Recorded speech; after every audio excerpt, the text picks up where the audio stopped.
Good morning, students. Today in this lecture we will discuss about discretionary powers of the president. राष्ट्रपति के विशेष अधिकार. On the basis of the above discussion, can we infer that the president has no discretionary power under any circumstances? This will be an incorrect assessment. Constitutionally, the president has a right to be informed of all important matters and deliberations of the Council of Ministers. The Prime Minister is obliged to furnish all the information that the President may call for. The President often writes to the Prime Minister and expresses his views on matters confronting the country. अब heading से clear हुआ कि राष्ट्रपति के क्या क्या विशेष अधिकार हैं और इन बातों की चर्चा के बाद क्या हम यह निष्कर्ष निकाल पाते हैं कि किसी भी परिस्थिति में राष्ट्रपति को कोई विशेष अधिकार प्राप्त नहीं है. यह एक जो है अगर हम ये माने तो ये गलत इनकरेक्ट असेसमेंट होगा, गलत मूल्यांकन होगा. अगर हम संवैधानिक रूप से देखें तो राष्ट्रपति को सभी महत्वपूर्ण मुद्दों और मंत्रिपरिषद की कार्रवाई के बारे में सूचना प्राप्त करने का अधिकार है. And the Prime Minister is obliged to furnish all the information that the President may call for. और प्रधानमंत्री का यह कर्तव्य है कि वह राष्ट्रपति द्वारा मांगी गई सभी सूचनाएं उसे दे. राष्ट्रपति प्रधानमंत्री को पत्र लिखता है और देश की समस्याओं पर अपने विचार व्यक्त करता है. Besides this, there are at least 3 situations where the President can exercise the powers using his or her own discretion. In the first place, we have already noted that the President can send back the advice given by the Council of Ministers and ask the Council to reconsider the decision. In doing this, the President acts on his own discretion when the President thinks that the advice has certain flaws or legal lacuna or that it is not in the best interest of the country. The President can ask the Council to reconsider the decision. Although the Council can still send back the same advice and the President would then be bound by that advice. Such a request by the President to reconsider the decision would naturally carry a lot of weight. So this is one way in which the President can act his own discretion. अब इसके अतिरिक्त कम से कम 3 ऐसे अवसर आते हैं जिस पर राष्ट्रपति अपने विशेष अधिकार का प्रयोग करता है. पहला है, जैसा कि आप पहले ही देख चुके हैं, कि राष्ट्रपति मंत्रिपरिषद की सलाह को वापस भी कर सकता है, उसे लौटा भी सकता है और उसे अपने निर्णय पर जो उसने डिसीजन लिया उस पर जो वो रिव्यू भी कर सकता है, पुनर्विचार भी कर सकता है, पुनर्विचार के लिए कह भी सकता है. ऐसा करने में राष्ट्रपति जो है अपने पेशेंस लेवल का भी यूज़ करता है, अपने विवेक का भी प्रयोग करता है. जब राष्ट्रपति को ऐसा लगता है कि जो सलाह करी गई है उस सलाह में कुछ गलती है, कानूनी रूप से कुछ कमियां रह गई हैं और ये फैसला जो है देश के हित में नहीं है, तो वो मंत्रिपरिषद से अपने निर्णय पर पुनर्विचार करने के लिए कह सकता है और मंत्रिपरिषद पुनर्विचार के बाद भी उसे वही सलाह दोबारा दे सकते हैं और तब राष्ट्रपति उसे मानने के लिए बाध्य होगा. तथापि अगर राष्ट्रपति के द्वारा पुनर्विचार का आग्रह अपने आप में काफ़ी मायने रखता है और यह एक ऐसा तरीका है जिसमें राष्ट्रपति अपने विवेक के आधार पर अपनी शक्ति का प्रयोग करता है. Secondly, the President also has veto power by which he can withhold or refuse to give assent to bills other than money bill passed by the Parliament. Every bill passed by the Parliament goes to the President for his assent before it becomes a law. The President can send the bill back to the Parliament asking it reconsider the bill. This veto power is limited because if the Parliament passes the same bill again and sends it back to the President, then the President has to give assent to that bill. However, there is no mention in the Constitution about the time limit within which the President must send the bill back for reconsideration. This means that the President can just keep the bill pending with him without any time limit. This gives the President an informal power to use the veto in a very effective manner. This is sometimes referred to as a pocket veto. अब student secondly क्या करता है president, दूसरे राष्ट्रपति के पास क्या होती है, वीटो पावर होती है. वीटो की काफ़ी जो है पावरफुल होती है, मीन्स कि उसमें जो हो मना भी कर सकता है निषेधाधिकार जिसे हम कहते हैं, और जिससे वह संसद द्वारा पारित जितने भी विधेयक को पास करता है, बिल पास करता है, मनी बिल को छोड़ करके, withhold or refuse to give assent to bill passed by the parliament, means कि राष्ट्रपति के पास वीटो की शक्ति होती है, जिससे वह संसद द्वारा पारित विधेयकों पर स्वीकृति देने में देरी भी कर सकता है, या स्वीकृति देने से मतलब परमिशन देने से जो मना भी कर सकता है। और संसद द्वारा पारित प्रत्येक विधेयक को कानून बनने से पूर्व राष्ट्रपति के पास भेजा जाता है उसकी परमिशन के लिए। मीन्स कि जब राष्ट्रपति उस पर साइन करेगा, यस करेगा, तभी वो जो है लागू होगा, और राष्ट्रपति उसे संसद को लौटा भी सकता है, वापस भी कर सकता है, और या उस पर पुनर्विचार के लिए भी कह सकता है।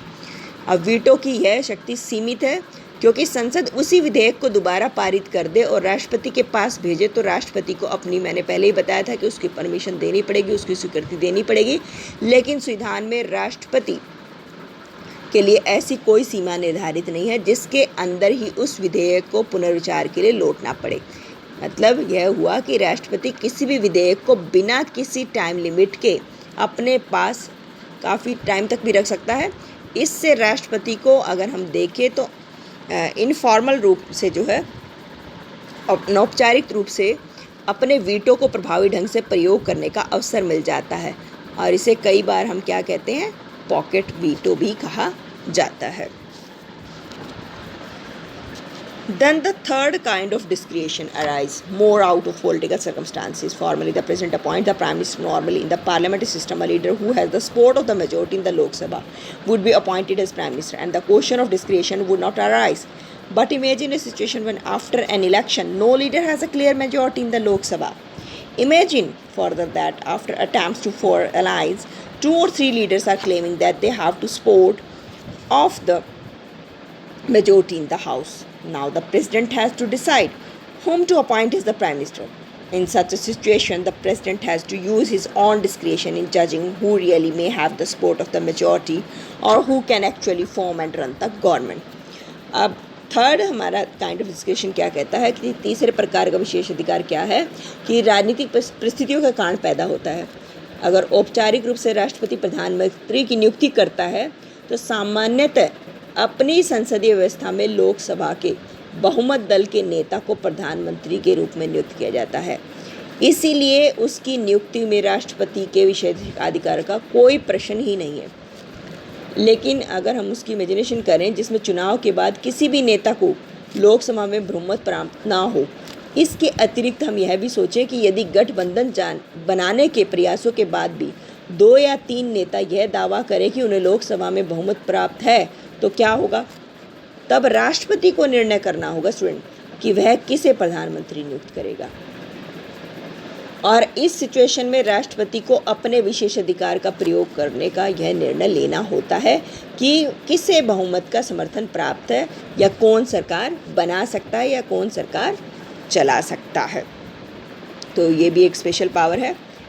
Since 1989, major political changes have considerably increased the importance of the presidential office. In the 4 parliamentary elections held from 1989 to 1998, no single party or coalition attained a majority in the Lok Sabha. These situations demand presidential interventions either in order to constitute governments or to grant a request for dissolutions of Lok Sabha by Prime Minister who could not prove majority in the House.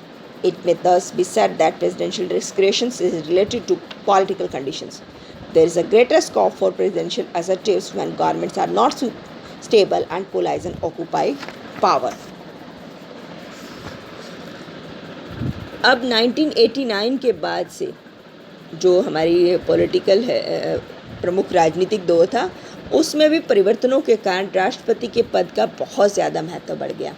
Student 1989 से 1998 तक हुए 4 संसदीय चुनाव में किसी भी एक दल या दलीय गठबंधन को लोकसभा में क्लियर जो है मेजोरिटी मिली ही नहीं, स्पष्ट बहुमत मिला ही नहीं, और इसके कारण यह मांग हुई कि राष्ट्रपति अपना जो है इंटरफेयर करे, हस्तक्षेप करके या तो सरकार का गठन कराए या फिर प्रधानमंत्री द्वारा लोकसभा में बहुमत सिद्ध न कर पाने के बाद उसकी सलाह पर लोकसभा को भंग कर दे।